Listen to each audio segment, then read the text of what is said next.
Let's talk about guilt and how it relates to trauma or CPTSD. So, not everybody who has been through trauma or has PTSD reacts to guilt the same way. There are some people who feel an overabundance of guilt, and there's other people who don't feel any guilt. Both can be a response from trauma. It also partly has to do with genetics and other factors, but let's talk about that. So, what is guilt? Guilt is an emotion that people feel when they do something wrong. Ideally, the emotion is supposed to help you not do that wrong behavior again. It's supposed to tell you, hey, what you just did is bad for XYZ reason, and here's an emotion that is not very fun to feel that is supposed to prevent you from doing said behavior again. So, ideally, this is a great thing. It prevents people from engaging in harmful behaviors. So, what could go wrong? Well, a lot of people who grew up in a dysfunctional environment, not everybody, but a lot of people experience being guilt tripped for stuff that they did nothing wrong in the situation. And so guilt is supposed to be something that you feel only when you do something wrong.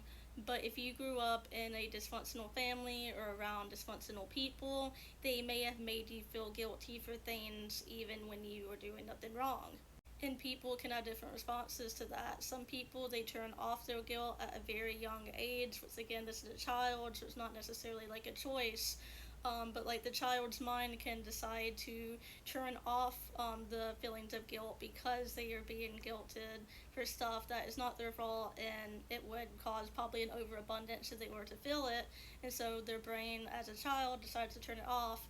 Other people, like me, feel an overabundance of guilt where I have struggled throughout my life with feeling guilty for pretty much everything, for just merely existing, and even when I don't do anything wrong.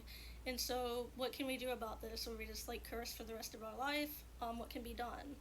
I can't talk too much about how to learn guilt, if that's even possible, if you don't experience it, because that's not in my expertise. But I do know, as somebody who feels an excess amount of guilt, that it can really help over time, not immediately, to just remind yourself that, hey, I'm only supposed to feel this feeling when I do something wrong, and it's okay that I feel it now. There's no like should or shouldn'ts with feelings, but that I do not need to feel guilty right now because I'm not doing anything wrong. And again, over time, that does help some. It's not going to help immediately, though.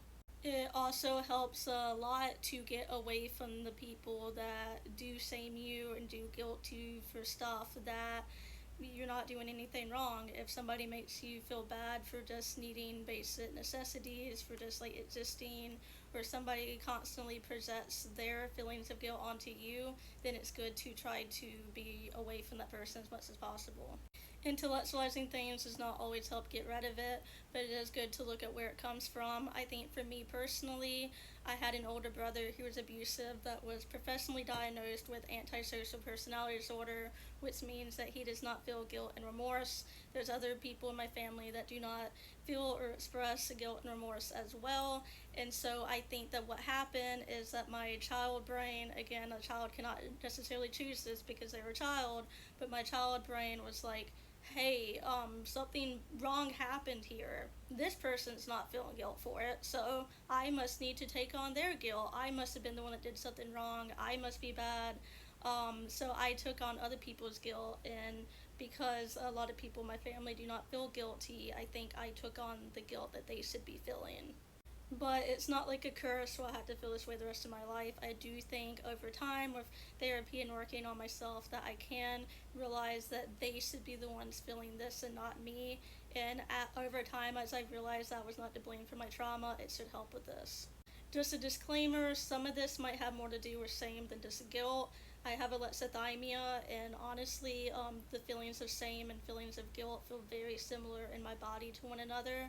I do experience both guilt and shame, but I'm kind of using them a bit interchangeably, even though I shouldn't, because of my alexithymia and having trouble differentiating between the two, and also because when I feel one, I often feel the other along with it. I think another thing that can help with excessive guilt is self-forgiveness, which is something I've tried to like work on. I feel guilt about things I like really shouldn't. For example, I know like in kindergarten I got in trouble one time because me and another kindergartner we're fighting over whether the word THE is pronounced the or the, and that sounds so fucking stupid. And I realize now that, yeah, we're a bunch of kindergartners, that's stupid. I feel guilty about getting in trouble with that. And I know that, like, a lot of people that would seem really stupid, and I do know that that's illogically, like, it's an illogical thing, in that, like, I shouldn't feel guilty about that. But I still do, because I did not get in trouble that much as a kid, and that's something I did get in trouble for. And I think it comes from the fact that I was being constantly guilt tripped from other stuff and taking on the guilt for my trauma, feeling like the trauma is my fault and being blamed for that. Um, but yeah, self forgiveness and learning to forgive yourself for like stupid mistakes like that and realizing you're human is going to eventually help with guilt over time, or at least that's what I've been told. Sorry this video is so long. Comment down below your thoughts and your experience with guilt if you've been through trauma. Please like this video and follow, and have a great day.